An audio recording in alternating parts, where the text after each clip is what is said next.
yourself, when you're actually looking at coming through somebody, the elbows are important. And that's why, you know, when we're talking about the foot sound. Yeah. Carry on. When we're talking about this position of the foot sound.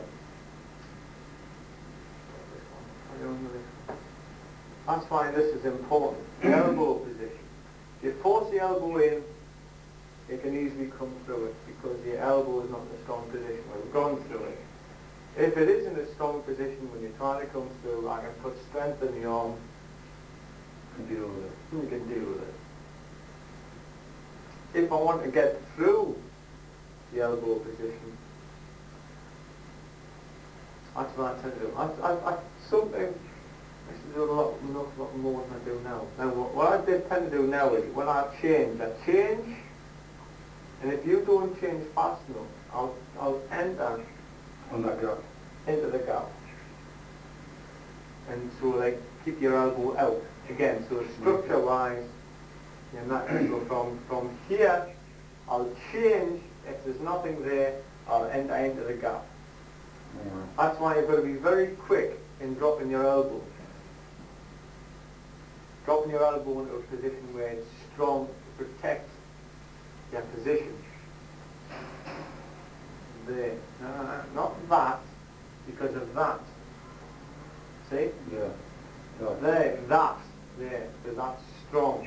Just like before.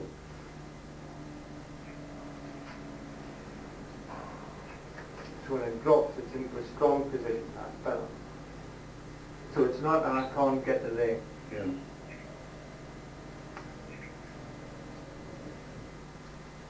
So the idea is to get to a position where I can't do that. So you've got to be very sensitive. Yeah. Sometimes what I do is I'll do it, actually just as you're hitting the bong, I'll change. So sometimes I do that. Right. Normally speaking, normally speaking, you're supposed to change just after the bong sound's hit. Just as it's about to drop, then you change. So Right. the reason being that as I change, you can't do this. If I change as you're lifting, this hand is free to come out. Right. But if I change and do that, I'm taking that option away. Right.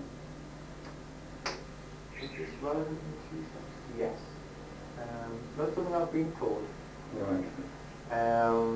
Is it cheating? Possibly.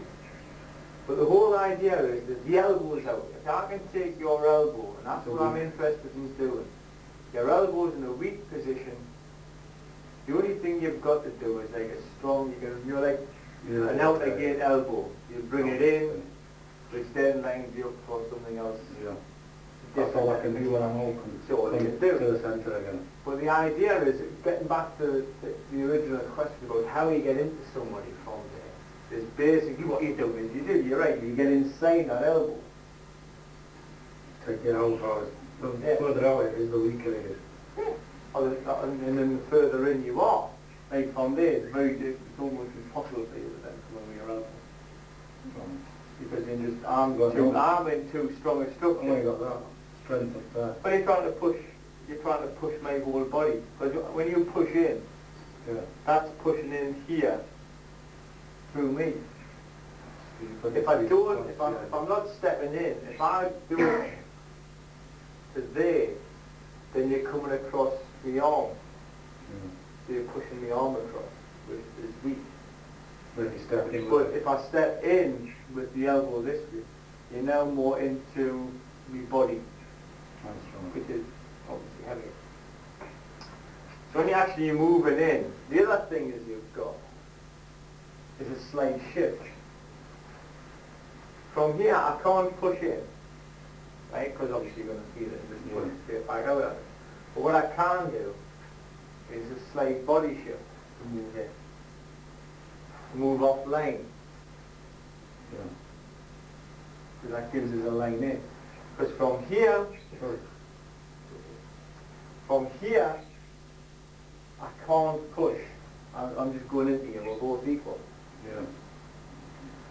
But if I shift off and then in, I can move straight in. So you're talking about taking out of elbows, which is one side of it.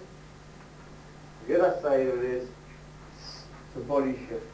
So a small Body movement, step off. Mm-hmm.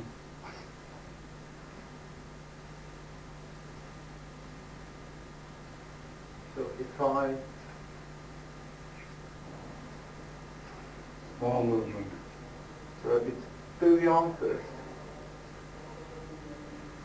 you change, but you got to, that's it, you got to be fast, otherwise this is going to be coming out. Right. And keep the distance. That's it, so you're coming out more. That kind of angle. Oh, that's it. See there, with that, you've still got that.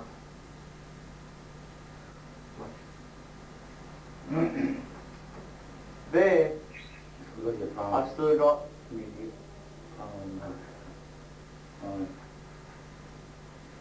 It's already in a position to be hitting from the... that's it. There, that's the bend it forward. There, there. We're putting on movement in it anyway. With that you're shreddy. Mm-hmm.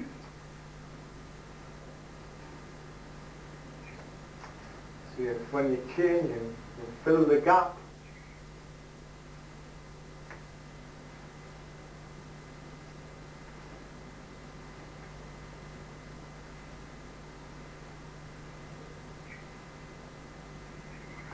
You've got to go out. You've got to take it, you're making a positive action. You know, to make positive.